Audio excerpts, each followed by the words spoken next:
Well, hello once again, and welcome to another edition of Music Theory Basics. Hey, I'm Greg Peters. I teach at Conneaut Valley Middle School, and you may have seen some of my other videos as I've been posting these for some of my students. If you're joining in somewhere from somewhere outside of my area, welcome. Today, in this lesson, I'm going to be talking about just practicing note naming with you. Again, it's something many students struggle with, especially young students. So maybe this will be of assistance to you. Maybe not. Hey, if you don't, if it's not of any help, just turn it off and move into some of the more advanced stuff as I post that. But right now, note naming, this is very basic. So this is just going to be practicing note names, practicing. Does that sound exciting or what? I love it.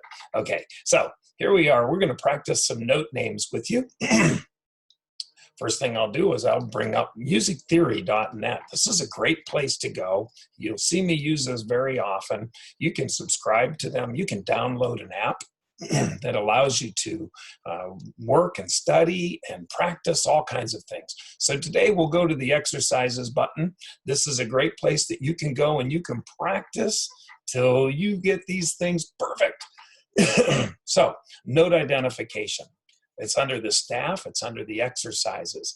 Now you can come into the settings and you can adjust anything in this. For instance, when I open up the settings window, you get clefs. I've showed you this before. You can adjust the range. If you're first starting out, if you're a young musician and you're just starting out, well, I would really recommend that you set the range of notes so that it stays on the staff. In fact, if you are brand new to reading music, you might even want to start here and reduce the window down so you're just looking at a G to a D, for instance, and really practice just the beginnings. Now, there are tons of apps out there, some really fun apps that you can get for little children to name these notes. And there's little sequences, and they start just by naming like two notes, a G and an A, and then you can work from there and expand that range.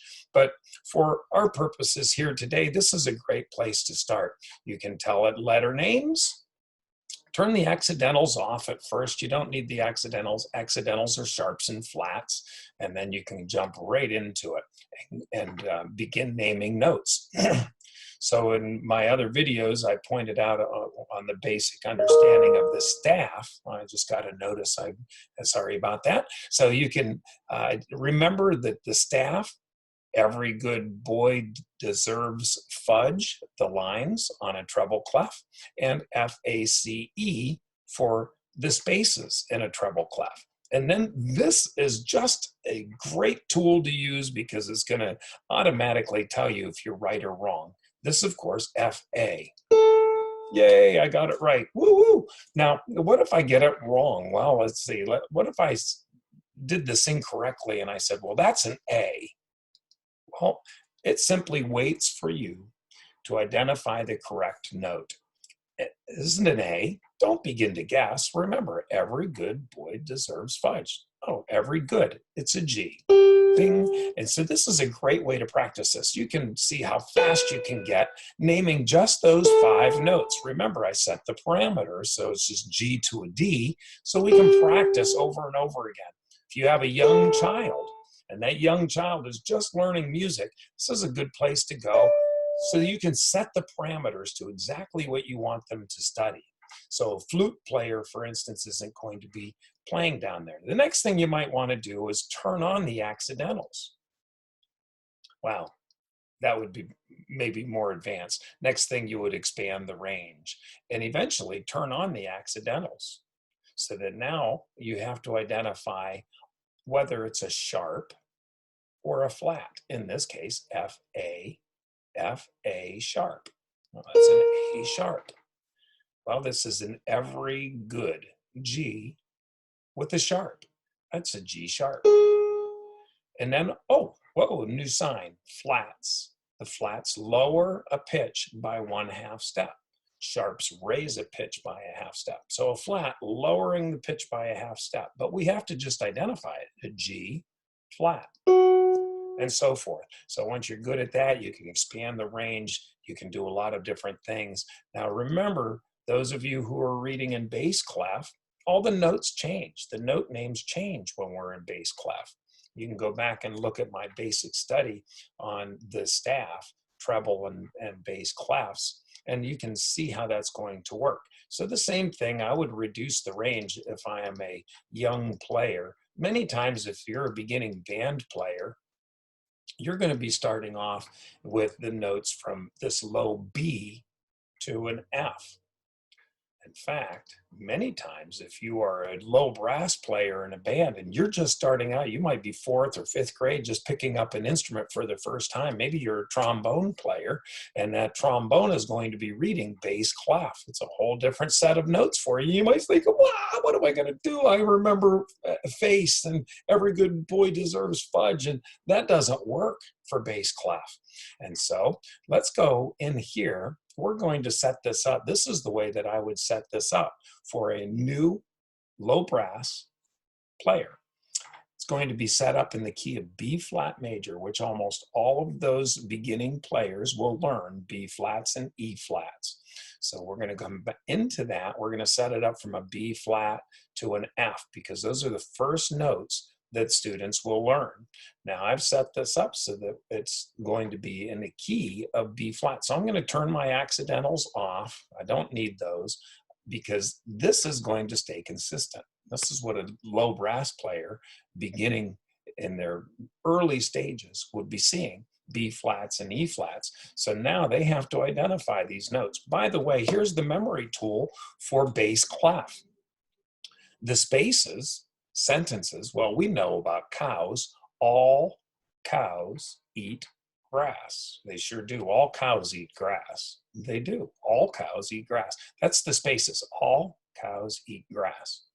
And a great memory tool for the lines, great big dogs fight animals. Yeah, great big dogs fight animals. Great sentence to remember the lines by. Great big dogs fight animals and all cows eat grass. So here we have great big dogs fight. Well, that's an F. There's no flat on the sign in front of the F, so that's just going to be an F natural. Don't be confused by the signs. The body of the sign is over the second line, body of the flat sign here over the third space. So the fourth line is not affected by them. That's simply an F natural. So here we have all cows eat grass. All cows. It's a C. Again, not impacted by either of the flats. It's simply a C. And we would call that a C natural. Here is a great big dogs, D. The D, not affected by the flats again. So we would simply call that a D natural. Here's that first note that's going to be impacted by the flat sign. Second line up, great big, B flat. B flat. What you never want to find the tire on your bicycle or your motorcycle especially, or your car or your boat trailer. That happened to me. B flat. Oh, B flat. You don't want to be flat. Okay, and F. Great big dogs fight.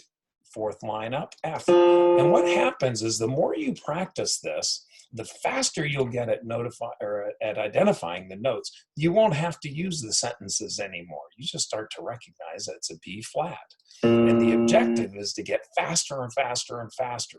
There's the first E flat that we've had, I believe so. E flat, F, and you'll get faster and faster. You can see that up top, you're going to have a percentage that keeps track for you and how many correct you've had out of how many attempts. And you can always reset that by going in. I think that's under your settings. Let's see. Maybe not under settings. Is it over here? Oh, there we go. Yes. So you can come back over to your menu, reset the score, reset it, and off you go. Now here's something that's fun too. I use this a lot of times in my classes. I'll set up a timer and I'll say, okay, here's the parameters I want you to run and see how many you can get correct in a certain amount of time. So I would say like a 2-minute timer. Let's see in 2 minutes how many you can name correctly. Your goal is to reach in the beginning in 2 minutes, oh, maybe 20 notes in 2 minutes, and see what percentage you can get correct. I would have competitions and kids would be like, I'm almost there, I'm almost there. So it's a lot of fun to do that. But that's just an extra element of pressure that's added, because in music, we have to read music quickly in the end. In the beginning, we just have to name it accurately. So I hope that you have fun with that. If you aren't out there making music, you gotta start, because that's the fun part, is making music.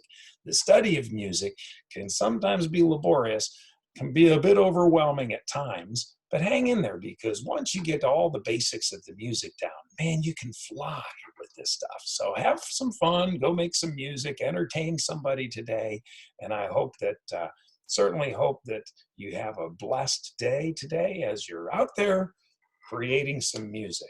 So get to know it and have some fun. We'll see you later, next lesson.